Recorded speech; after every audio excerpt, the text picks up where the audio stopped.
পূর্ব ত্রিপুরা লোকসভা আসনের প্রার্থী কৃতি সিং দেববর্মার সমর্থনে বিজেপি সকল কার্যকর্তাদের নিয়ে এক মিছিল অনুষ্ঠিত হয় বুধবার ধর্মনগরে।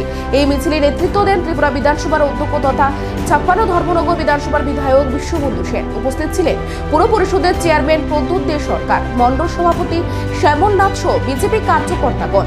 রাজ্য বিধানসভার অধ্যক্ষ বিশ্ববন্ধু সেন বলে, এই নিয়ে মোদী তৃতীয়বার প্রধানমন্ত্রী হতে চলেছে, যা একটি রেকর্ড। ভারতের ইতিহাসে জওহরলাল নেহরুর পর আর কেউ তৃতীয়বার প্রধানমন্ত্রী হতে পারেনি। পশ্চিম ত্রিপুরা আসনে বিপ্লব কুমার দেব এবং পূর্ব ত্রিপুরা সংরক্ষিত আসনে কৃতি দেবী দেববর্মার যে বিশাল ভোটের ব্যবধানে জয়ী হয়ে ত্রিপুরা রাজ্য থেকে দুটি আসন মোদীকে উপহার স্বরূপ দিয়েছেন, তার জন্য মানুষকে ধন্যবাদ জানান। প্রিয় ধর্মনগরবাসী, যে 20,000 এখানে চেয়ারম্যান প্রদ্যুৎ দে সরকার, মণ্ডল সভাপতি শ্যামল নাথ সহ আমার ভারতীয় জনতা পার্টির বিভিন্ন স্তরের ভাই বোন, নেতৃবৃন্দ, কর্মীবৃন্দ, সমর্থক ভাই বোনেরা, গতকালের যে ফলাফল 20,547 ভোট, 45 ভোটে আপনারা এই কেন্দ্রের প্রার্থীকে জয়ী করেছেন। কৃতিত্ব আমার একার নয়, কৃতিত্ব আপনাদের সকলের, সকল ভোটার দুহাত ভরে প্রাণে খুলে মনের সমস্ত জ্বালা মিটিয়ে সিপিএম এবং কংগ্রেসকে দুহাত দিয়ে ছুঁড়ে ফেলিয়ে বুঝিয়ে দিয়েছেন এ রাজ্যে সিপিএম আর কংগ্রেসের কোনো স্থান নেই।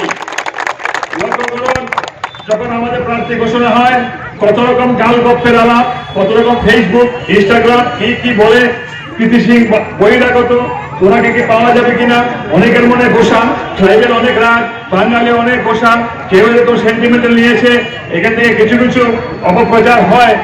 আমি বারবার বলেছি যে কৃতি সিং দেববর্মা মহোদয় কয়েক লক্ষ ভোটে জিতবেন এবং গতকালকে ফলাফল দেখেছেন 4,87,000 ভোটে এই এলাকার ত্রিপুরা কৃতি সিং দেববর্মা মহোদয়কে আপনার পূর্ব আসনে জয়ী করেছেন। এটা আমাদের কোনো কৃতিত্ব নেই। 1 নম্বর কৃতিত্ব সমস্ত ত্রিপুরার জনগণের, আর ফুল কৃতিত্ব আমাদের মাননীয় প্রধানমন্ত্রী নরেন্দ্র মোদীজির।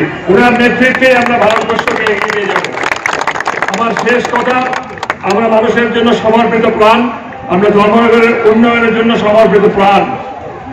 আর পাশাপাশি আমাদের কতগুলো বক্তব্য আছেন, চাঁদাবাজি জুলুমবাজি নেই, মানুষ শান্তিতে থাকতে হবে, সে ব্যবসায়ী হোক, কর্মচারী হোক, কারের উপরে যেন কোনো রকম চাঁদাবাজি জুলুমবাজি, কোন রকম আক্রমণ হুলচুতি না হয়।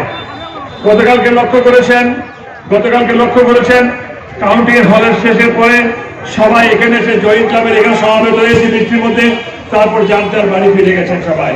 এটাকে রিভার্স হয়েছে ভাবুন। মনে করুন ত্রিপুরা রাজ্যে সিপিএম ক্ষমতায় আছে, তারা লোকসভা দুটো নির্বাচনে জয়ী হয়েছে। গতকালকে দুপুরবেলার পর থেকে আজকে নির্বাচিত ধোঁয়াবাজিতে কেউ থাকতে পারত না, তারপরে মুখে গন্ধ লাগিয়ে চাঁদাবাজি জুলুমবাজি হুজ্জতি মিটিং মিছিল করে মানুষের জীবনটাকে ছেড়বার করে দিত। আমরা আনন্দ উৎসব করছি, মাত্র 1 ঘন্টার অনুষ্ঠান, টাউন হল থেকে বেরিয়ে, বিবেকানন্দ থেকে বেরিয়ে এখানে এসেছি।